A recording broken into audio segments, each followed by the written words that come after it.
Pasar rakyat Kota Dobo terbengkalai, gedung miliaran rupiah tak difungsikan. Pasar Rakyat Kota Dobo yang diresmikan pemerintah Kabupaten Kepulauan Aru pada April 2022 kini terbengkalai dan tidak lagi difungsikan sebagaimana mestinya.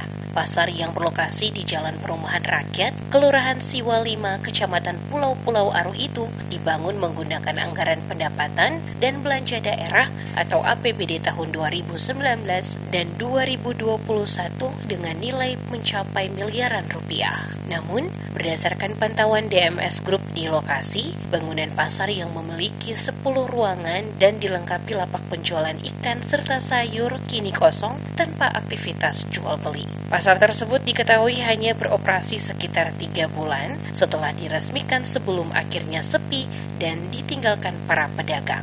Salah satu mantan pedagang Siprianus Supuaubun mengaku kecewa dengan kondisi pasar yang kini dibiarkan terbengkalai. Menurutnya, saat awal dibangun, pasar tersebut sempat digunakan warga untuk menjual sembako dan hasil kebun. Namun, aktivitas perdagangan perlahan berhenti karena minim perhatian dari pemerintah daerah maupun dinas terkait.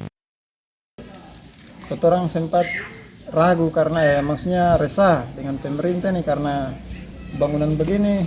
Kemarin kalau dari pihak pemerintah kasih ketong untuk jualan macam berupa ikan, pakaian, mungkin bisa ini toh. Tapi jualan isi tanah, lama-lama kan ketong penduduk sini kan semua pada bertani.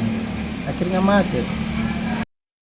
Ia menilai masyarakat sebenarnya masih membutuhkan fasilitas pasar untuk menjual ikan, hasil kebun, dan kebutuhan pokok lainnya. Siprianus juga menjelaskan, selama masa percobaan 2 bulan, para pedagang belum dikenakan pajak. Namun, karena kurangnya perhatian dan pengelolaan yang maksimal, aktivitas pasar semakin menurun hingga akhirnya terhenti total. Kondisi ini dinilai sangat disayangkan, mengingat pasar rakyat Dobo dibangun dengan anggaran besar yang seharusnya dapat meningkatkan perekonomian masyarakat sekaligus menambah pendapatan daerah.